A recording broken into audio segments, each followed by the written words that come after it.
Dizem que cada cidade guarda segredos que não aparecem nos mapas turísticos.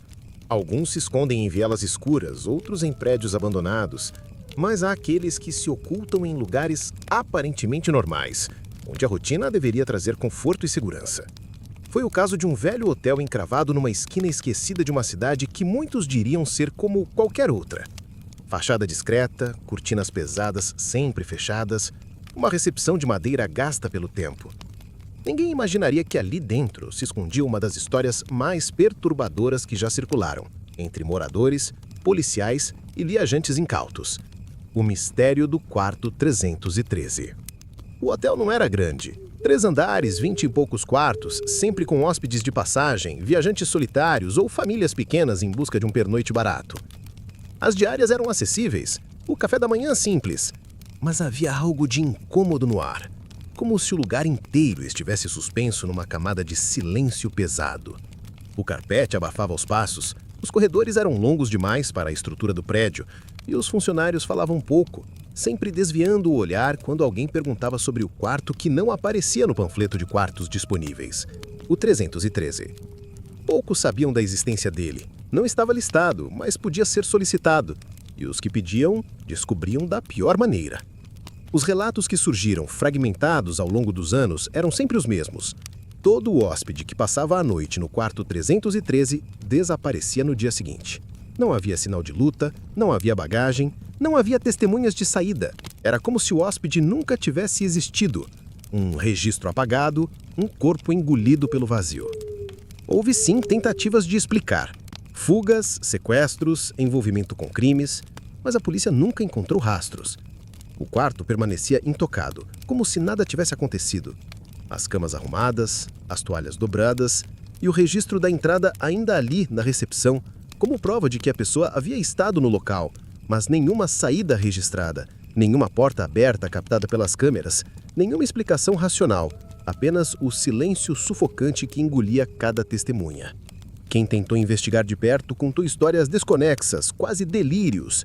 Um ex-policial aposentado, que teria entrado no quarto com o objetivo de passar apenas algumas horas, voltou cambaleando no meio da madrugada, pálido, murmurando que havia muitas vozes, todas ao mesmo tempo, como se cada parede tivesse uma boca. Ele nunca mais falou sobre o assunto, teve um colapso mental poucas semanas depois e passou os últimos anos trancado em casa, temendo até mesmo os próprios espelhos.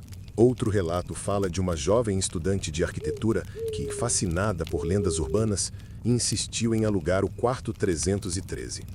Horas depois de se hospedar, ligou desesperada para uma amiga, dizendo que o quarto era maior por dentro do que por fora, que os corredores mudavam de lugar e que havia uma sombra sentada na poltrona, observando-a em silêncio. A ligação caiu no meio de um grito e ninguém mais a viu. A polícia encontrou apenas seu celular, abandonado sobre a cama impecavelmente arrumada, como se nunca tivesse sido usado. Com o tempo, os moradores da região criaram um código silencioso. Não falavam do quarto. Fingiam que ele não existia. Alguns diziam que o número 313 era retirado das chaves expostas no quadro da recepção, substituído por um espaço vazio. Outros juravam que a chave estava sempre lá, mas que brilhava de forma diferente sob a luz fraca, como se fosse um metal que respirasse. E havia ainda os boatos de que o próprio dono do hotel nunca subia ao 3º andar. O mistério, entretanto, não se limitava às histórias de desaparecimento. Vizinhos afirmavam ouvir durante a madrugada sons que não pertenciam a este mundo. Passos pesados caminhando pelo telhado, gemidos abafados que ecoavam pelas paredes do hotel. E o mais perturbador, vozes sussurrando em idiomas estranhos, como preces invertidas. Muitos clientes que ficaram em outros quartos relatavam acordar no meio da noite com a sensação de serem observados. E mais de uma vez houve hóspedes que fugiram correndo no escuro, sem sequer buscar o reembolso da diária. O 313 não era apenas um espaço físico, tornou-se uma entidade dentro do prédio. Um vórtice que sugava os curiosos e os arrogantes. Um buraco onde a lógica não tinha poder. Alguns investigadores amadores acreditavam que o quarto tinha sido construído por engano, fora do projeto original do hotel. Um cômodo extra, resultado de cálculos mal feitos na planta. Outros defendiam que não se tratava de erro, mas de intenção. Um espaço dedicado a práticas obscuras, rituais proibidos que precisavam de paredes para aprisionar algo que não deveria caminhar entre os vivos. Houve até quem apontasse para o ano de inauguração do hotel, 1931, mês 3, dia 13. 3 números, repetidos como uma maldição. A teoria mais macabra, entretanto, dizia que o quarto não era de ninguém, mas sim de alguma coisa. Algo que precisava ser alimentado, que exigia, de tempos em tempos, um corpo, uma vida, uma alma. Os donos do hotel, ao longo das décadas, teriam aceitado esse pacto silencioso. Em troca da prosperidade e da sobrevivência do prédio, aceitavam que o 313 escolhesse seus hóspedes e os consumisse sem deixar rastros. Afinal, apesar das histórias, o hotel nunca faliu. Sempre havia clientes, sempre havia movimento. Como se uma força invisível garantisse sua continuidade. Quem caminhava pelo corredor do 3º andar descreveu uma sensação estranha antes mesmo de chegar à porta. O ar ficava pesado, mais frio, e a lâmpada acima piscava levemente, sem jamais se apagar. O número 313 era gravado numa placa metálica escurecida, e muitos juravam que ela parecia úmida ao toque, como se respirasse junto ao ambiente. Uma vez diante da porta, os relatos falavam de batidas leves do outro lado, como se alguém esperasse por você. Os poucos que ainda ousaram girar a chave descreviam sempre o mesmo cenário. Um quarto simples, cama de casal, cortinas pesadas, poltrona encostada no canto. Tudo normal à primeira vista. Mas havia um detalhe. O espelho oval na parede parecia refletir coisas que não estavam no quarto. Movimentos atrás do hóspede, silhuetas paradas no canto, imóveis, espiando.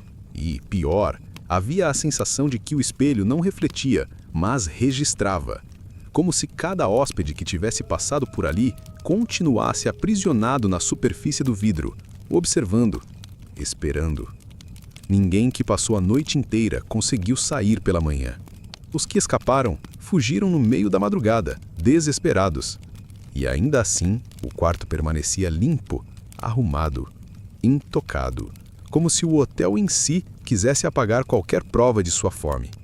O 313 segue lá, silencioso, à espera do próximo curioso, do próximo descrente.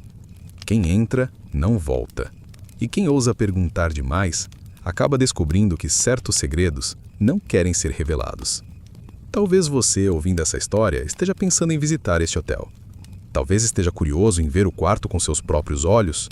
Se esse pensamento atravessou sua mente, afaste-o agora, porque o 313 não escolhe apenas por acaso. Ele sente quando alguém pensa nele. E às vezes, tudo o que precisa é de uma brecha, de um simples desejo de saber mais. A partir desse momento, você já não está mais seguro. Ele não precisa que você reserve a chave, basta que você o convide, ainda que em pensamento. O quarto é paciente.